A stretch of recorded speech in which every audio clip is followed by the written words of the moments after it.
Tahun 2021 menyimpan beragam misteri, kisah, dan juga sejarah di bumi Nusantara dari tokoh orang terdahulu. Ternyata banyak yang telah mengungkapkan bagaimana gambaran keadaan zaman di masa mendatang. Salah satunya akan hadirnya sang Satrio Piningit, Budak Angon, Ratu Adil, Maitreya, hingga Al-Mahdi yang akan menjadi pemimpin besar Nusantara. Seperti halnya pesan terakhir Prabu Siliwangi yang memerintah kerajaan Sunda Galuh, namanya sudah tidak asing lagi didengar. Sosoknya yang terkemuka dan tersohor di Nusantara.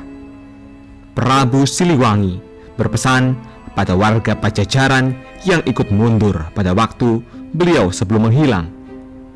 Pesan terakhir Prabu Siliwangi mengundang rasa penasaran, sebab amanat ini penuh dengan misteri.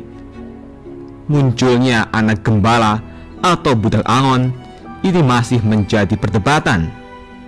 Lantas, siapakah dan kapankah sosok yang dimaksud dalam isi pesan terakhir Prabu Siliwangi tersebut hadir? Mari kita simak selengkapnya hanya di Alikul Channel.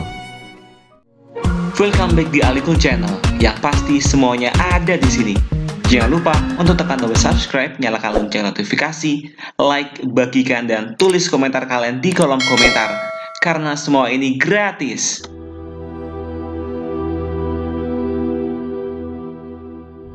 Prabu Dewata Prana Sri Baduga Maharaja atau Prabu Siliwangi lahir 1401 Masehi di Kawali, Ciamis. Mengawali pemerintahan zaman Pakuan Pajajaran Pasundan yang memerintah kerajaan Sunda Galuh selama 39 tahun, terhitung sejak 1482 sampai 1521. Pada masa inilah Pakuan Pajajaran di Bogor mencapai puncak perkembangannya. Prabu Siliwangi berpesan, suatu saat nanti akan datang Budak Angon. Budak artinya anak, Angon artinya gembala, yang ia gembalakan ranting dan daun kering. Analogi pena dan kertas. Ia terus lakukan kegemarannya, menjelajah dan mengumpul apa yang ia temui, yakni sejarah umat manusia zaman ke zaman. Menariknya, wangsit Prabu Siliwangi ini nampaknya sejalan dengan agenda Allah di akhir zaman, yaitu membuka secara terang benderang perjalanan sejarah umat manusia dari awal hingga paling akhir, layaknya sebuah film menjelang akhir yang membuka plot cerita sejelas-jelasnya.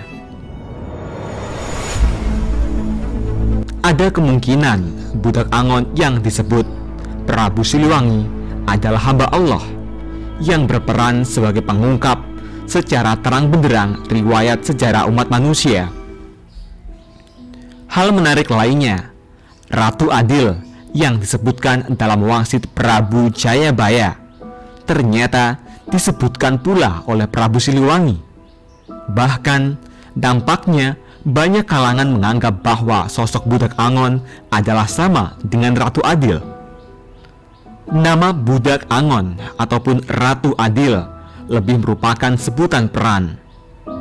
Jadi, ada saat di mana sosok misterius itu menjalani peran sebagai anak gembala. Di saat lain menjalani peran sebagai raja yang adil. Pemahaman ini dapat dilihat sejalan dengan sebutan Satrio Piningit, yang dapat dimaknai satrio yang ditahan kemunculannya hingga tiba pada waktu yang ditentukan. Pemahaman nama Satrio Piningit ini kelihatan berkorelasi pula dengan sosok Maitreya dalam tradisi Buddhis. Seperti halnya Satrio Piningit, sosok Maitreya dalam tradisi Buddhis juga biasanya digambarkan dalam visual bentuk patung dengan pose duduk, mengongkang kaki, menyeratkan tengah menunggu waktu untuk kemunculannya. Jika kita bergeser ke sosok eskatologi dalam tradisi Islam, di sana ada nama Al-Mahdi. Nama ini pun pada dasarnya sebutan gelar. Mahdi artinya orang yang mendapat petunjuk. Satria Peningit, Budak Angon, Ratu Adil, Maitreya, hingga Al-Mahdi pada umumnya dipercaya dalam masing-masing tradisi. Sebagai sosok anak muda, ini bisa menguatkan asumsi jika kesemua nama itu merujuk pada satu orang yang sama. Mengenai siapa sesungguhnya sosok anak muda misterius ini adalah hal yang tidak akan diungkap sebelum tiba pada waktu yang ditentukan. Orang yang tahu esensi seperti Prabu Siliwangi ataupun Prabu Jayabaya tidak akan mengungkap, walaupun sangat mungkin bahwa mereka tahu. Prabu Jayabaya mengatakan bahwa hanya yang bersangkutanlah atau Satrio Piningit yang dapat mengerti ciri-ciri yang ia sebutkan dalam wangsitnya. Dengan demikian, nampaknya Prabu Jayabaya tahu siapa sosok ini. Dan ia tahu bahwa suatu saat sosok yang bersangkutan akan mengenal diri sejatinya setelah menyadari bahwa semua ciri-ciri yang disebutkan dalam wangsit Prabu Jayabaya ada pada dirinya. Begitu pula ciri-ciri yang disebutkan dalam hadis Nabi Muhammad terkait Mahdi. Ciri-ciri Maitreya yang disebut dalam tradisi Buddha, ciri-ciri Kalki Avatara yang disebut dalam tradisi Hindu, dan ciri-ciri Budak Angon yang disebut dalam wangsit Prabu Siliwangi. Si pemuda misterius ini akan mendapatkan penggambaran dirinya ada dalam semua wangsit yang disampaikan para pendahulunya, sehingga tidak mungkin ia tidak tahu siapa dirinya yang sesungguhnya. Dalam banyak literatur tema eskatologi, baik itu dari tradisi agama Samawi, Hindu, Buddha, dan kepercayaan tradisional Nusantara, sosok penyelamat dunia memiliki banyak sebutan, dan yang menarik karena masing-masing sumber itu memberikan ciri-ciri sosok penyelamat yang beragam. Dan yang mengagumkan adalah karena ciri-ciri itu sangat spesifik. Misalnya, dalam tradisi Islam menyebutkan Al-Mahdi memiliki ciri-ciri tahilalat di pipi. Tradisi Buddha menyebutkan Maitreya gemar menyanggul rambut seperti mahkota di atas kepala dan senantiasa menggunakan semacam ikatan syal di pinggang. Dalam Purana, Kalki digambarkan tampil menunggangi kuda putih. Yang menarik, penggambaran penunggang kuda putih ada juga disebutkan dalam nubuat Yohanes dari Patmos, terekam dalam kitab Wahyu, yaitu tentang nubuat 4 penunggang kuda, the 4 horsemen. Bahwa penunggang kuda tersebut kemungkinan merujuk pada Nabi Muhammad.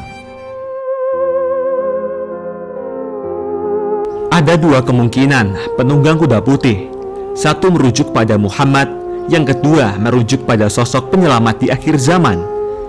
Diksi kuda putih kemungkinan merupakan bentuk analogi, seperti halnya penunggang kuda merah, hitam, dan kuda pucat dalam nubuat Yohanes.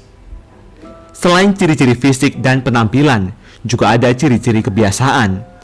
Dalam tradisi Buddha, Maitreya digambarkan menjadi tempat pengakuan dosa, konseling, memberikan bimbingan atau nasihat, dan di lain waktu menginspirasi para scholar atau saintis dengan kecerdasannya. Kecerdasan yang dimiliki Maitreya dapat kita lihat berkorelasi dengan Budak Angon yang disebutkan dalam wangsit Prabu Siliwangi sebagai seseorang penulis dan peneliti sejarah, yang disimbolkan dengan ungkapan penggembala ranting dan daun kering, mengumpulkan sejarah dari zaman ke zaman. Yang terpenting adalah manusia biasa. Tradisi Islam menyebut ia yang tercerahkan dalam semalam. Dalam Trevada dikatakan Maitreya terlahir dan berproses di awal hidupnya seperti manusia kebanyakan. lalu mendapatkan pencerahan. Dalam kurun waktu ribuan tahun, katakanlah sejak sosok ini dinubuatkan Buddha Gautama, setidaknya pemahaman tentang sosok misterius ini memang melahirkan banyak versi narasi.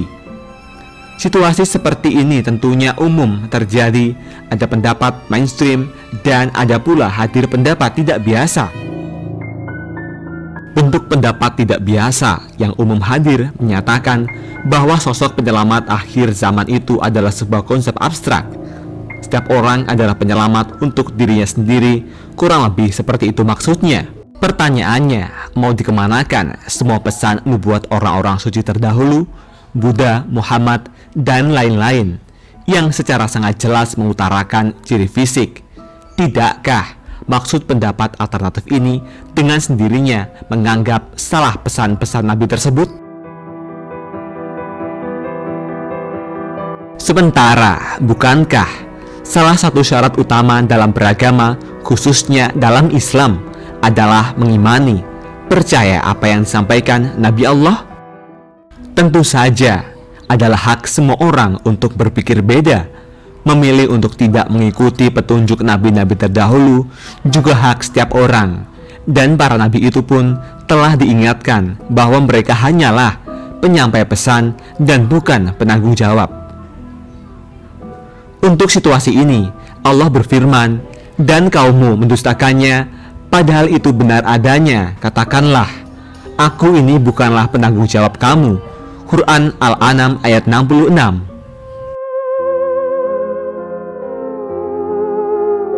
Bagaimana tanggapan Anda semua mengenai datangnya Budak Angon, Satrio Piningit, atau istilah lain menyebutkan Ratu Adil dari orang-orang terdahulu tersebut? Dan kira-kira siapakah sosok Ratu Adil tersebut? Tulis tanggapan Anda di kolom komentar. Jangan lupa like, komen, subscribe, dan share video ini. Nantikan video terbaru selanjutnya seputar sejarah, budaya, dunia, dan Nusantara hanya di Alikul Channel.